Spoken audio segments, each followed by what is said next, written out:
Question number 46। यहाँ पे अरविंद और अविनाश एक फर्म के पार्टनर थे और वो अपना प्रॉफिट शेयरिंग रेशियो था उनका 2:1। 31 मार्च 2008 को उनका बैलेंस शीट दिया हुआ था जिसमें कैश जो था वो 1900 रुपये का, डेप्टर 3000 रुपये का था जिसमें से रिजर्व था 1200 रुपये और स्टॉक था 4500 का, प्लांट था 2000 का, क्रेडिटर था 1200 का और अरविंद का कैपिटल था 6000, अविनाश का कैपिटल था 3000 रुपये। इसके बाद उन्होंने डिसाइड किया कि वो अमरनाथ को 1/4 शेयर के लिए फर्म में पार्टनर बनाएंगे। अमरनाथ अपने साथ 1500 रुपये का गुडविल लेकर के आया जिसे हम एज अ एक्स्ट्रा कैपिटल के रूप में हमें उसे फर्म में रखना होगा। फिर दिया हुआ है कि यहाँ पे जो रिजर्व है वो 300 रुपये से कम हो रहा है डेप्टर्स पे, रिड्यूस बाय 300। उसके बाद स्टॉक दिया हुआ है, स्टॉक का रिवैल्यूएशन किया गया है 6000 का, यानी कि स्टॉक पहले 4500 का था अब 6000 का हो गया, यानी कि यहाँ पे स्टॉक बढ़ रहा है। इसके बाद मशीन का वैल्यू दिया हुआ है कि मशीन डिक्रीज़ हो गया है 1700 रुपये से। उसके बाद Amarnath bring his share of capital, यानी कि अमरनाथ जो है वो अपने हिस्से के लिए अपना कैपिटल लेकर आएगा। तो यहाँ पे हमको revaluation account, partners capital account और बैलेंस शीट न्यू फॉर्म का बनाना होगा। तो रिवैल्यूएशन अकाउंट का फॉर्मेट हो जाएगा पर्टिकुलर अमाउंट। अब सबसे पहले यहाँ पे बताया गया है कि जो रिजर्व है वो रिड्यूस हो रहा है 300 तक। इसका मतलब ये कितना कम हुआ, तो 1200 रुपये था और 300 रुपये हो गया, तो 1200 में से 300 घटा दो यानी कि 900 रुपये से कम हो रहा है। तो यहाँ पे जो हमारा बेड डेप्ट है वो हमारे लिए लाइबिलिटी है और बेड डेप्ट हमारा क्या हो रहा है, कम हो रहा है। पहले 1200 था अब 300 हो गया, तो कितने से कम हो रहा है, 900 से, इसलिए हम यहाँ पे लिखें इसे।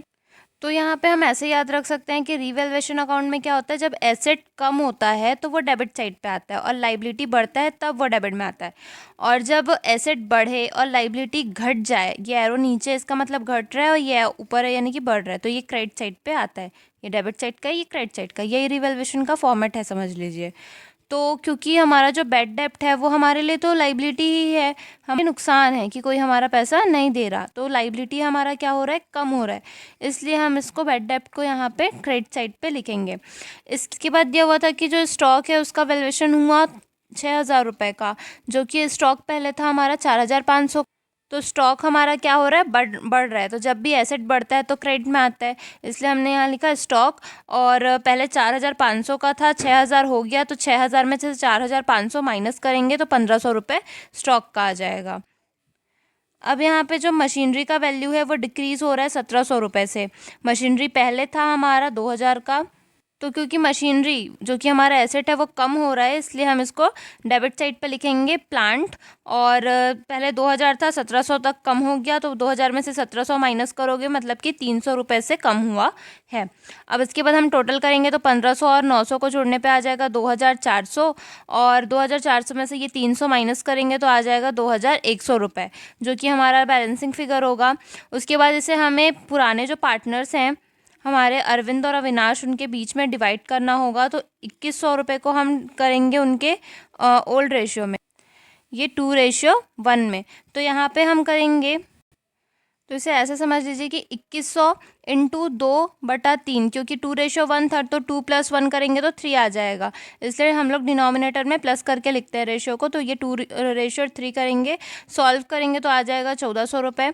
फिर 2100 इंटू 1:3 करेंगे तो अविनाश का आ जाएगा 700 रुपये। इसे ही हम यहाँ पे लिखे हैं 1400 और 700, इनको जोड़ करके यहाँ पे 2100।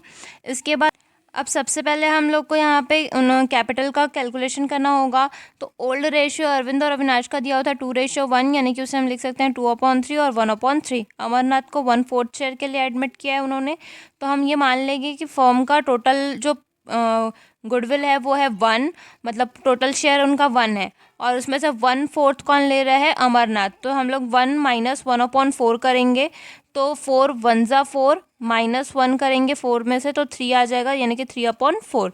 ये किसका शेयर है, अमरनाथ का। अब न्यू रेशियो का फार्मूला होता है ओल्ड रेशियो इंटू रिमेनिंग। तो अरविंद का ओल्ड रेशियो था 2:3, और यहाँ पे जो रिमेनिंग पार्ट हमारा बचा वो बचा 3/4। तो इसका इंटू करेंगे अपन तो 2 3 ज़ा 6 हो जाएगा और 3 4 ज़ा 12। फिर अविनाश का जो ओल्ड रेशियो था वो था 1/3, और इंटू करेंगे रिमेनिंग से जो कि है 3/4। तो 3 1 ज़ा 3 और 4 3 ज़ा 12। तो ये अविनाश का न्यू रेशियो आया। अब न्यू रेशियो अरविंद, अविनाश और अमरनाथ का लिखना है। अरविंद का है 6/12, अविनाश का है 3/12 और अमरनाथ आया था 1/4 पार्ट के लिए। अब इन दोनों का तो डिनोमिनेटर जो है वो 12 है, तो हमको इसका भी डिनोमिनेटर 12 बनाना होगा। तो 4 के टेबल में 12 कितने बार में आता है, तो 3 टाइम्स में आता है, इसलिए हम यहाँ पे ऊपर और नीचे यानी कि डिनोमिनेटर और न्यूमरेटर दोनों में 3 से इंटू करेंगे। तो 3 1 ज़ा 3 और 4 3 ज़ा 12, यानी कि इनका रेशियो हो जाएगा। अब ये डिनोमिनेटर तो सेम है तो उसको हटा सकते हैं, मतलब कि उसका रेशियो हो जाएगा 6:3:3। अब ये 3 के टेबल से कट जाएगा, तो 3 1 ज़ा 3 3 1 ज़ा 3 और 3 2 ज़ा 6, यानी कि रेशियो इनका आ जाएगा 2:1:1। पार्टनर्स कैपिटल अकाउंट बनाएंगे तो पर्टिकुलर अरविंद अविनाश अमरनाथ, पर्टिकुलर अरविंद अविनाश अमरनाथ। सबसे पहले बैलेंस ब्रॉट डाउन लिखेंगे, जो कि क्वेश्चन में ही दिया हुआ था, 6,000 रुपये और 3,000 रुपये। तो उसे हम लिखेंगे 6,000 और 3,000। इसके बाद प्रीमियम ऑफ गुडविल लिखेंगे, तो गुडविल वो लेके आया था 1,500 रुपये का। 1,500 को हम डिवाइड कर देंगे 2:1 में, यानी कि 1,500 इंटू 2/3, तो आ जाएगा 1,000 रुपये। फिर 1,500 इंटू 1/3, तो आ जाएगा 500 रुपये। रीवैल्यूएशन में उनको मिला था 1,400 रुपये और 700 रुपये, तो 1,400 और 700 लिखेंगे। अभी अमरनाथ का हम स्किप कर रहे हैं, पहले अरविंद और अविनाश का ही निकलेगा। तो इन तीनों ये तीनों अपन प्लस करेंगे, 6,000 1,000 1,400, तो आ जाएगा 8,400। इसी अमाउंट को इधर हम बैलेंस कैरी डाउन करके लिखेंगे। फिर अविनाश का 3,500 और 700 को जोड़ेंगे तो आ जाएगा 4,200। इसी अमाउंट को हम यहाँ पे भी बैलेंस कैरी डाउन करके लिखेंगे। इसके बाद अब हमको देखना है कि जो हमारा न्यू रेशियो आया है वो है 2:1:1, यानी कि इनका जो रेशियो है अरविंद और अविनाश का वो है 2:1, और अमरनाथ और अविनाश का रेशियो सेम है, क्योंकि इन दोनों का जो रेशियो है वो 1:1 है। तो इसका मतलब जो अविनाश का कैपिटल होगा वही अरविंद का, अमरनाथ का भी कैपिटल होगा। तो इसलिए हम समझ सकते हैं कि अगर अरविंद का कैपिटल जो है वो 4,200 आ रहा है तो अमरनाथ का भी 4,200 ही होगा। इसके अलावा इसे एक और तरीके से सॉल्व कर सकते हैं, ये तो डायरेक्ट हम कॉमन सेंस से भी सॉल्व कर सकते हैं, और दूसरा कैलकुलेट करके अगर करना है तो उसके लिए सबसे पहले यहाँ पे हम टोटल ओल्ड पार्टनर्स का कैपिटल लिखेंगे। तो अभी पार्टनर कैपिटल में हमारा अरविंद का आया है 8,400 और अविनाश का आया है 4,200। इन दोनों को टोटल कर देंगे तो आ जाएगा 12,600 रुपये। अब दोनों का रेशियो क्या है, 2:1, मतलब ये जो 12,600 है वो 1/3 पार्ट के लिए है ना। तो क्योंकि 1/4 पार्ट के लिए तो अमरनाथ आया है, और इन दोनों का जो रेशियो है वो क्या आ रहा है, 2 + 1 3, यानी कि ये जो है इन दोनों का जो पार्ट है मिला करके अरविंद और अविनाश का वो 1/3 हो रहा है। इसलिए हम 1,200 को किससे डिवाइड करेंगे, 1/3 से। तो ये हमारा आ जाएगा 4,200 रुपये। तो ये जो पार्ट होगा वो होगा अमरनाथ का। इस तरीके से भी हम सॉल्व कर सकते हैं। फिर अमरनाथ के में लिखेंगे 4,200 और यही हमारा पार्टनर्स कैपिटल होगा। इसके बाद हम बैलेंस शीट बनाएंगे जिसका फॉर्मेट होगा लाइबिलिटी अमाउंट, एसेट अमाउंट। अब सबसे पहले कैश का कैलकुलेशन करना होगा। तो हमको पुराने बैलेंस शीट में दिया हुआ था कैश 1,900 रुपये का। उसके बाद जब अमरनाथ आया तो वो गुडविल आया 1,500 रुपये का, और उसका कैपिटल अभी हमने निकाला है 4,200 रुपये।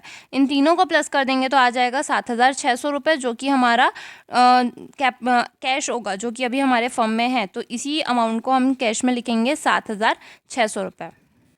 अब डेप्टर हमारा दिया हुआ था 3,000 का, इसमें से बैड डेप्ट क्योंकि 300 रुपये तक पूरा डिक्रीज़ हो गया है तो बैड डेप्ट 300 है, तो उसमें से माइनस करेंगे तो आ जाएगा 2,700 रुपये। इसके बाद स्टॉक जो था हमारा वो था 4,500 का, और वो बढ़ रहा था 1,500 से। तो 4,500 + 1,500 करेंगे तो आ जाएगा 6,000 रुपये। प्लान जो था वो 2,000 का था और वो कम हो रहा था, डेप्रिशिएट हो रहा था 300 रुपये से। तो 2,000 में से 300 माइनस करेंगे तो 1,700 रुपये आ जाएगा। इस साइड का अपन टोटल कर देंगे 18,000 रुपये आएगा। फिर क्रेडिटर हमारे बैलेंस शीट में ही दिया था क्वेश्चन के 1,200 रुपये, और यहाँ पर हम लिखेंगे कैपिटल अरविंद अविनाश और अमरनाथ का जो अभी हमने निकाला है ये अमाउंट 8,400, 4,200 और 4,200। ये अमाउंट हम इनके कैपिटल अकाउंट में लिखेंगे, और उसके बाद ये पूरे का टोटल करेंगे तो 18,000 रुपये आ जाएगा, जो कि हमारा एसेट और लाइबिलिटी का इक्वल आ रहा है। इसका मतलब ये हमारा आंसर सही है।